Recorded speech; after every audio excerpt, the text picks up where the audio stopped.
Most people trying to build a business make the same expensive mistake. They try to help everyone. And in doing that, they end up invisible, overworked, and competing on price.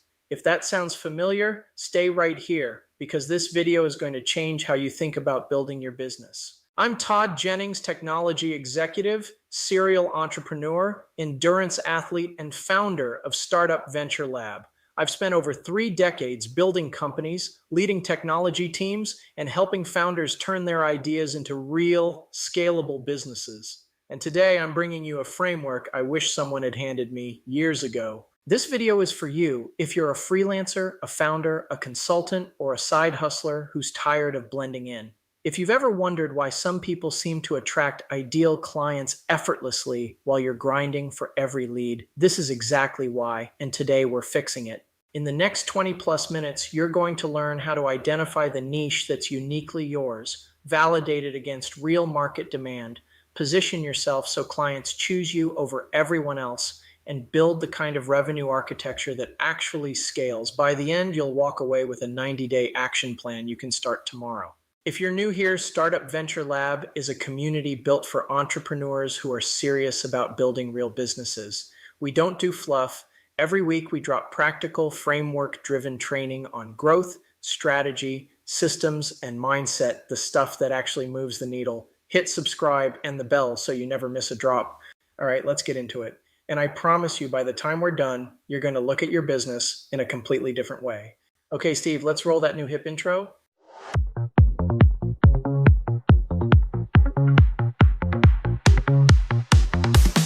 Startup Venture Lab.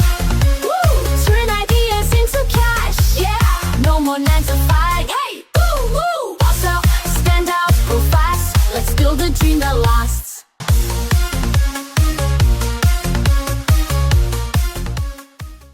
I want to ask you a question right out of the gate. How many times have you said these words or heard someone else say them? I can help anyone. I work with all kinds of clients. I'm open to pretty much everything. Sound familiar? Here's the hard truth. That sentence, I help everyone, is one of the most expensive sentences in business. It sounds inclusive. It sounds open-minded, but what it actually does is make you invisible. When you try to speak to everyone, you end up resonating with no one. You blend into the noise. You compete on price because there's nothing else to compete on. And eventually you burn out chasing clients who never fully value what you do. I've been there. A lot of founders and freelancers in the Startup Venture Lab community have been there. And today we're going to talk about the single most powerful strategic move you can make to change that trajectory. Today we're talking about finding your niche and using it to stand out, attract the right clients, and build a business that actually scales. This isn't a theoretical conversation. I'm going to walk you through a complete framework from identifying where your talents live, to validating your market, to differentiating yourself, to monetizing your specialty. By the end of this video, you'll have a clear picture of exactly what to do next. So if you're ready, let's dive in. Let's start with the why. Because a lot of people intellectually understand the idea of niching down, but they resist it emotionally. They think, if I specialize, I'll miss out on opportunities, I'll turn away clients, I'll limit my income. So before we talk strategy, let's just look at the data. A LinkedIn workforce report found that specialized professionals earn 43% more than generalists across industries. Not in one specific field, across the board, 43%. That's not a rounding error. That's a fundamentally different life. And it makes complete sense when you think about it. Who gets paid more, a general practitioner doctor or a neurosurgeon?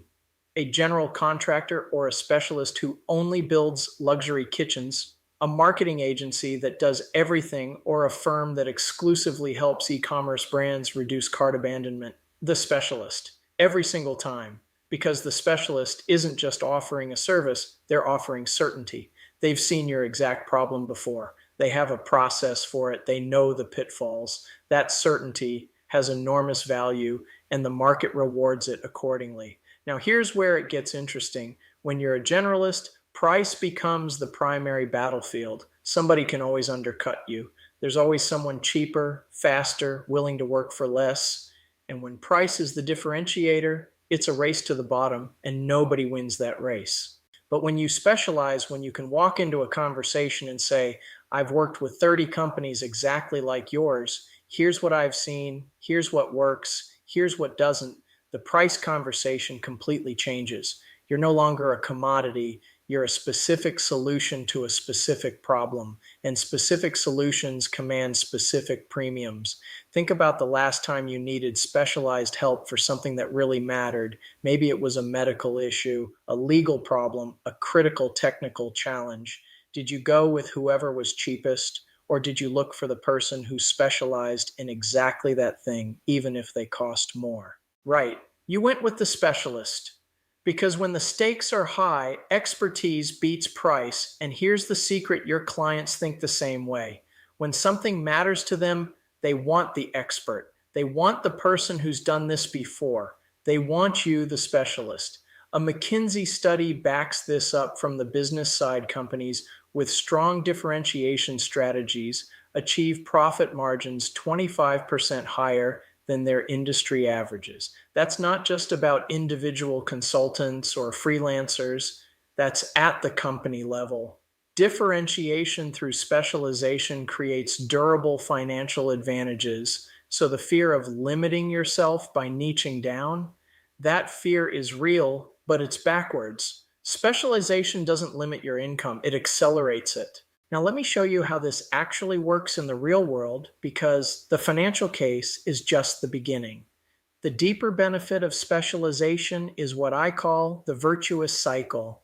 And once you understand it, you'll see why specialists get more powerful over time while generalists often stall. Here's the story of Sarah. Sarah is a graphic designer. For 3 years, she marketed herself as a design services for everyone provider: logos, websites, social media graphics, packaging, you name it. She stayed busy, but she was constantly underpaid, constantly undervalued, and competing against dozens of designers who were always willing to charge less. She was exhausted and she was stuck. Every project was different. Every client had different expectations. She couldn't build systems, couldn't build a reputation, couldn't charge more because she hadn't established herself as an authority in anything specific. Then she made one decision, one strategic pivot that changed everything. She narrowed her focus to designing brand identities exclusively for sustainable fashion brands. That's it. That's the whole move. She stopped serving everyone and started serving one specific type of client with one specific type of need. Within 6 months, not years, 6 months, she doubled her rates. She built a waiting list. She started getting referrals from within that industry because she was the name people knew. She was no longer a generalist competing on price. She was the specialist in her space. What happened there? That's the virtuous cycle in action. When Sarah focused, she started doing the same type of work repeatedly. That repetition built deep expertise. Deep expertise meant better results for clients. Better results generated better testimonials and case studies. Better social proof attracted better clients who were willing to pay more. More revenue meant she could invest in learning and tools specific to her niche, and around it went getting stronger every lap. This is the compound effect of specialization. Just like compound interest builds wealth over time, focused expertise builds value over time exponentially.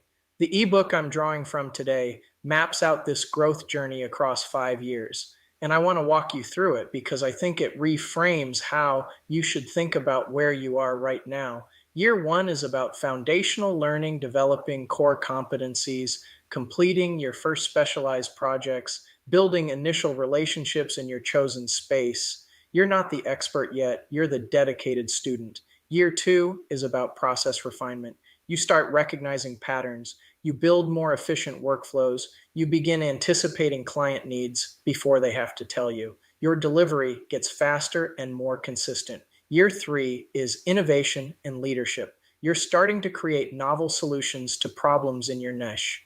You're contributing ideas through content, through conversations that position you as a thinker, not just a doer. Year four is authority establishment. You're being asked to speak at events. People are referencing your work. You're commanding rates that would have seemed impossible 2 or 3 years earlier. And year five is market leadership. You're building new revenue streams, you're training others, you're creating intellectual property courses, frameworks, tools that generate value while you sleep. And here's the key insight: none of that happens if you keep trying to do everything for everyone. The compound effect only kicks in when you stay in your lane long enough for it to build. All right, so now you're sold on specialization. Good. Now comes the harder question: where do you actually specialize? How do you find the right niche for you specifically?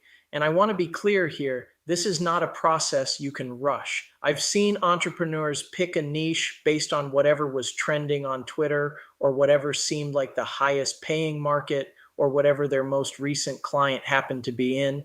And most of the time, that approach collapses within a year because there's no authentic foundation underneath it. The niche that will sustain you, the one you can build a career or a company around, lives at the intersection of three things: what I call your natural talent zone. The first component is work that genuinely energizes you, not work you're good at, work that you actually want to do. Work that makes you lose track of time, work where you're not watching the clock, you're in the flow. This matters because you need to sustain effort in this direction for years. If you're grinding through work you hate, you'll quit before the compound effect kicks in. The second component is skills that come naturally to you. And I want to be careful here. I'm not just talking about technical skills you've learned. I'm talking about the deeper abilities underneath those skills. For example, you might be technically good at social media management, but the deeper natural ability might be storytelling, or understanding human psychology, or synthesizing complex ideas into simple messages. That deeper layer is where your real differentiation lives. The third component is problems you solve effortlessly, the things that feel obvious to you but stump other people. The challenge is where someone spends weeks trying to figure something out and you look at it for 5 minutes and see the answer. Those are your zones of genius. And that's exactly where your niche should sit. So, how do you actually uncover this? Here's a practical exercise I want you to do, and I mean actually do this, not just think about it while you keep watching. Create a professional inventory. Go back through your work history, doesn't matter if that's 2 years or 20, and pull out the moments where you felt most engaged, most energized, most effective, the projects that you're genuinely proud of, the client interactions where you felt like you were operating at your best. Then ask yourself 5 specific questions about those moments. 1. What tasks in those experiences consistently earned you praise from clients, colleagues, or managers? 2. What problems were you solving that other people found difficult or confusing? 3. What specifically made those experiences energizing rather than draining? 4. What skills showed up repeatedly across all of those peak moments? And 5. What topics or challenges in that work kept pulling you deeper, where you wanted to know more, do more, go further? Write the answers down. Don't type them into your phone. Actually write them. The act of writing forces more deliberate thinking. Let me bring this to life with a real example. Anna was a corporate trainer who'd spent years doing general leadership development programs for big companies. She was competent, she was professional, but she was invisible in a crowded field, competing against dozens of other trainers offering virtually identical programs. When Anna did this inventory exercise honestly, she saw a pattern that had been there all along, but she'd never consciously recognized. Her best work, her highest rated sessions, her most grateful clients consistently involved one specific type of person: introverted professionals who had been promoted into leadership roles and were struggling to navigate a world that seemed built for extroverts. Anna had lived that experience herself as an introverted executive. She didn't just understand it intellectually, she understood it viscerally. And that authenticity translated into a completely different caliber of impact for her clients. So she made the pivot. She stopped being a general leadership trainer and became the specialist in introvert friendly leadership development. She built her entire methodology, her content, her community around that one specific focus. And what happened? She started attracting clients who would have never found a generic leadership trainer because they were specifically looking for someone who got them, someone who understood their specific challenge. She stopped competing on price entirely, and she built a thriving practice doing work she genuinely loved. That's the power of starting with your natural talent zone. Your niche isn't something you invent, it's something you discover by looking honestly at where you already create the most value. A Gallup study found that professionals who align their work with their natural talents are 6 times more likely to be engaged in their jobs and 3 times more likely to report an excellent quality of life. 6 times more engaged. That's not just a business advantage, that's a life advantage. Okay, so now you've done some honest self reflection. You've got a clearer picture of your natural talent zone. Maybe you've even got a niche hypothesis forming in your mind. That's great, that's real progress. But here's where I need to pump the brakes for a second because passion and talent are the starting point. They are absolutely not the finishing line. And this is where a lot of people make a costly mistake.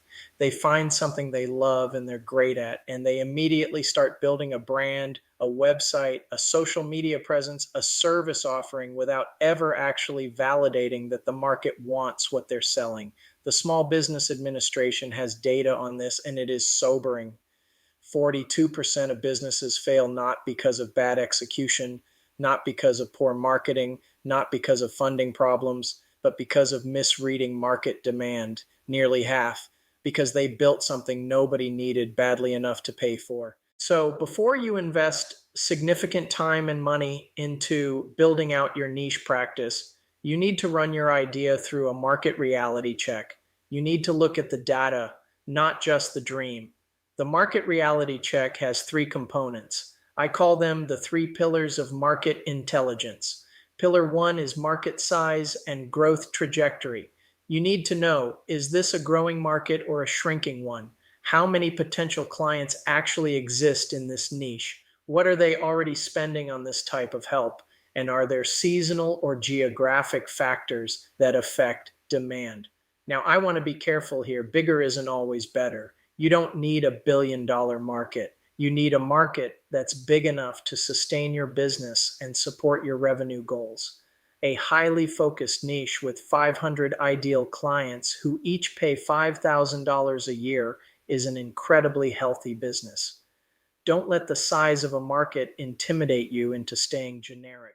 Pillar 2 is understanding client pain points, and I mean really understanding them, not your assumptions about what clients need, but what they actually say when you ask them directly. What are the problems keeping them up at night? What solutions have they already tried that didn't work? What's the cost, financial, emotional, operational, of not solving this problem? What would their world look like if this problem were completely solved? The deeper you understand the pain, the more precisely you can position your solution. And precise positioning is what makes your marketing feel like it's reading someone's mind, which is exactly the feeling you want your ideal client to have when they encounter your message. Pillar 3 is competitive environment assessment. Who else is serving this market? What are they offering? What are their gaps and weaknesses? What are clients complaining about when it comes to existing solutions? Here's the important thing about competition. Some competition is actually a good sign. It means there's a proven market. The question isn't whether competitors exist, it's whether there's a gap between what the market needs and what currently exists. That gap is your opening. And here's the single most practical thing I can tell you about doing this research. Go talk to 10 people, 10 actual human beings who match your target client profile, not surveys, actual conversations. Ask them about their challenges. Ask them what they've tried. Ask them what a perfect solution would look like. Ask them what they'd pay for that solution. 10 conversations will tell you more in a week than 3 months of desk research because real people will tell you things that no industry report will ever capture. They'll use language that will show up verbatim in your marketing. They'll point out problems you'd never thought to solve. They'll tell you what they're already paying for, which is your clearest signal of willingness to spend. The sweet spot you're looking for the market that's worth pursuing has 3 characteristics. It's large enough to sustain your business. It has clients who are willing and able to pay for specialized help.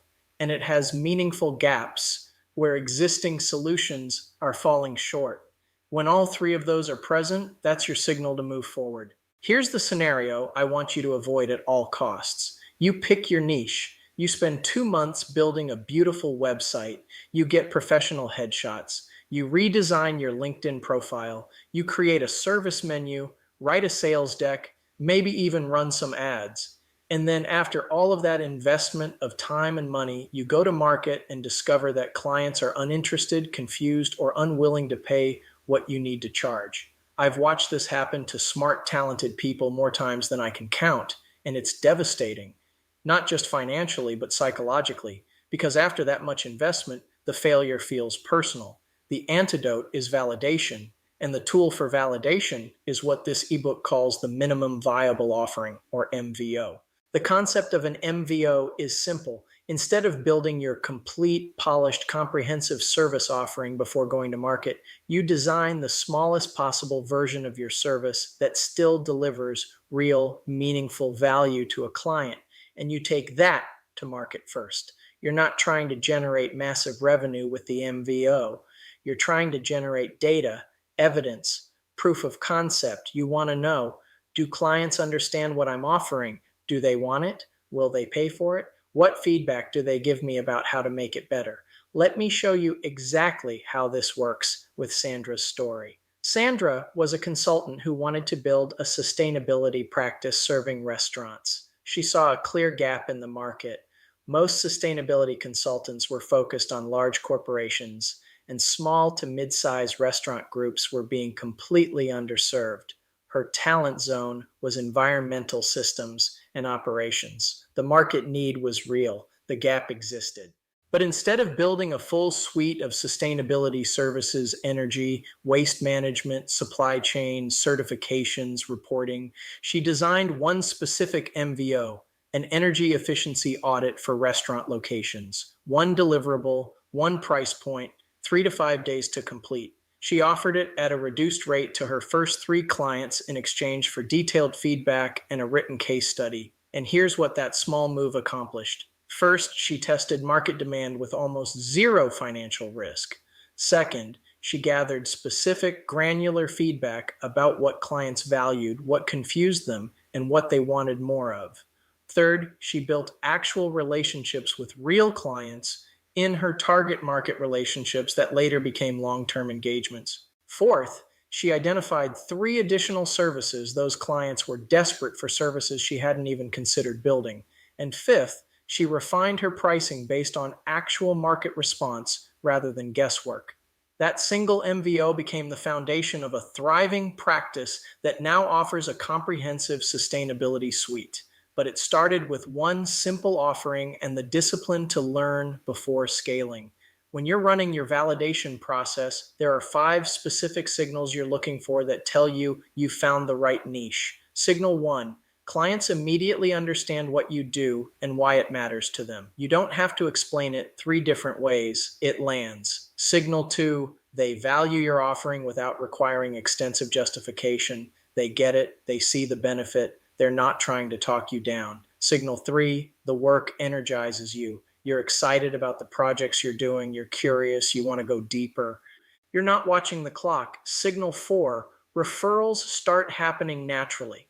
Clients tell other people, word travels within the community you're serving because you're solving a problem that everyone in that world faces.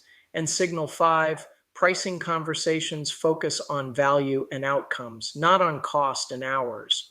When a client is asking, what will I get from this, instead of why does this cost so much, you've positioned yourself correctly. When you're seeing all 5 of those signals, or even 3 or 4 of them consistently, you've found something real, and now you can start building with confidence. So you've identified your natural talent zone, you've done your market research, you've validated your concept with real clients. You know your niche is real and viable. Now comes the question that determines whether you become a recognized authority or just another option in a long list. How do you differentiate yourself from everyone else who might be operating in the same space? And the answer isn't to shout louder, it isn't to have a prettier website, it isn't to post more on LinkedIn. The answer is to clearly articulate a value proposition so specific and so credible that your ideal client immediately thinks this person is exactly who I need. The tool for doing that is what I call the value matrix. And it has three components: expertise, process, and results. Expertise is your foundational credibility. What's your background? What have you studied? What certifications or credentials are relevant? What industries have you worked in? What specific types of problems have you solved? Expertise answers the question, why should I trust you? Process is your methodology, the specific way you do what you do.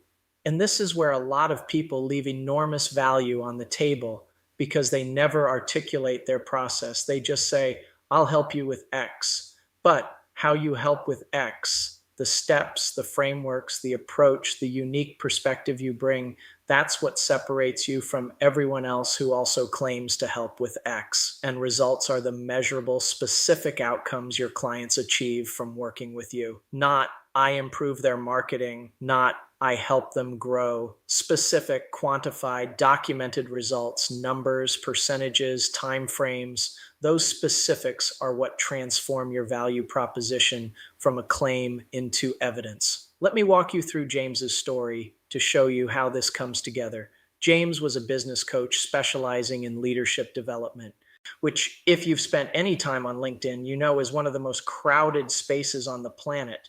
He was struggling to differentiate himself. Every other coach had similar credentials, similar frameworks, similar promises, so James built his value matrix. On the expertise side, he had an advanced degree in behavioral psychology, 5 years of experience specifically helping tech startups navigate rapid growth phases, and certification in multiple leadership assessment methodologies. That's not generic, that's specific. On the process side, he had developed a proprietary culture assessment framework, a data-driven leadership development approach, and a systematic team alignment methodology. He could literally hand a client a document explaining exactly how his process worked.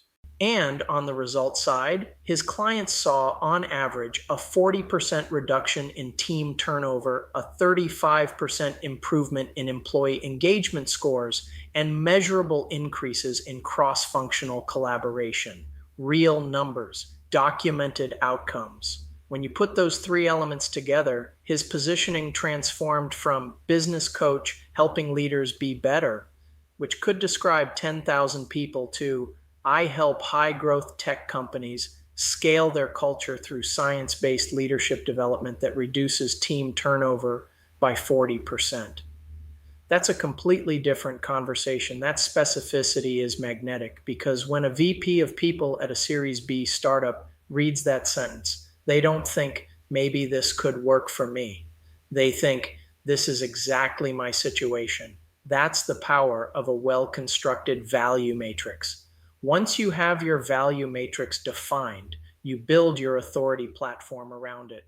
That means creating content articles, videos, case studies, frameworks that demonstrates your expertise publicly. It means showing up in the communities where your ideal clients gather. It means speaking at industry events, contributing to industry conversations, building the kind of visible track record that makes you the obvious first call. Authority isn't claimed, it's demonstrated. Every piece of content you publish, every case study you share, every conversation you have in your niche community is a brick in the foundation of your authority. Stack them consistently over time, and that foundation becomes unshakable. All right, we've covered a lot of ground. You understand why specialization pays. You know how to find your natural talent zone. You know how to validate your niche and differentiate yourself. Now let's talk about the part everyone's most excited about: actually monetizing your niche and building real revenue. And I want to start with a mindset shift that I think is absolutely foundational, because without it, even the best niche strategy will hit a ceiling. Most people in the early stages of their practice trade time for money. You do an hour of work, you get paid for an hour. You do a project, you get paid for the project. And there's nothing inherently wrong with that to start. But it's a fundamentally limited model because you only have so many hours. And when you're billing by the hour, Your income is capped by your capacity. The shift is from trading time for money to building what I call a revenue architecture, a deliberately designed system of multiple income streams that leverages your expertise in different ways at different price points with different levels of your direct involvement. Let me show you what that looks like with Mark's story. Mark was a cybersecurity consultant serving healthcare providers. He started out doing standard security audits at competitive market rates. The work was solid, clients were satisfied, but he was stuck. His income was capped by how many audits he could personally deliver, and he was constantly competing against larger firms. Then Mark built his revenue architecture. He didn't just offer security audits anymore. He built a layered service framework, foundational security assessments at the entry level. This was his door opener. Ongoing threat monitoring as a recurring retainer. This created predictable monthly revenue. Staff training programs that he could deliver as workshops or eventually as online courses. Emergency response protocols as a premium add on, and quarterly compliance updates that kept clients engaged year round. The result? His average client value increased by 285%, not because he worked more hours, because he designed a system that captured more of the value he was creating. 285%. Think about what that means for business. Same number of clients, same specialized expertise, completely different revenue outcome because of architecture. Now let's talk about pricing, because this is where so many specialists leave money on the table even after they've done everything else right. The standard freelance or consulting model is hourly billing or project-based billing. And both of those models have the same fundamental problem. They anchor your price to your time instead of to your value. And the two are not the same thing. A specialist who can solve in 2 hours a problem that would take someone else 2 weeks isn't worth 2 hours of pay. They're worth 2 weeks of value or more, depending on what that solution is worth to the client. That's the principle behind value-based pricing. You price based on the outcome you deliver and the value that outcome creates for your client, not based on the clock.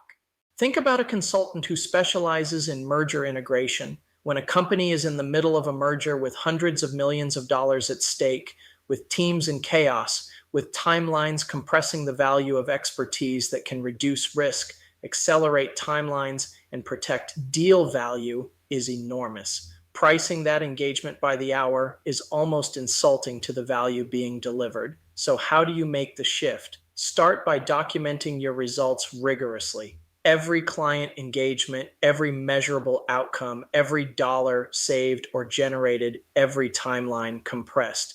Build the evidence base that justifies premium pricing. Then structure your pricing around the outcomes in that evidence base, not around your time. And as you scale, think about adding knowledge products to your revenue architecture, online courses, templates, frameworks, subscription resources. These are ways to capture the value of your expertise at scale, reaching more people, generating revenue while you sleep, and actually deepening your authority in your niche at the same time. We've covered a complete framework today, from identifying your natural talent zone to running a market reality check to validating with a minimum viable offering to building your value matrix to designing your revenue architecture. That's a lot. And I know when you've consumed a lot of strategic information, it can be tempting to say, great, I learned something, and then go back to what you were doing yesterday. I don't want that for you. So let me give you a concrete 90-day action plan. 3 phases, clear deliverables. You can start executing tomorrow. Days 1 through 30. This is your foundation phase. Your job in this phase is not to build anything public facing yet. Your job is to do the internal work first. Go through the natural talent zone exercise, write down those 5 questions, and answer them honestly. Then identify 2 or 3 niche hypotheses that sit at the intersection of your talents and real market needs. Then go have 10 client conversations. Real conversations with real potential clients in your target niche. Listen way more than you talk. Take detailed notes, and based on what you learn, define your minimum viable offering, the simplest version of your service that still delivers real value. Days 31 through 60. This is your validation phase. Take your MVO to market. Offer it to your first 2 or 3 clients, even at a reduced rate if needed, in exchange for detailed feedback and a documented case study. Pay close attention to which of those 5 validation signals I mentioned earlier you're seeing. Is the offering landing? Are clients referring others? Are pricing conversations going the way you want? Collect that feedback, synthesize it, and start refining your value matrix based on what you're learning. Begin building your first pieces of authority content, a case study, an article, a short video that demonstrates your specialized expertise. Days 61 through 90. This is your momentum phase. By now, you should have real evidence, real client outcomes, real feedback, a refined value proposition.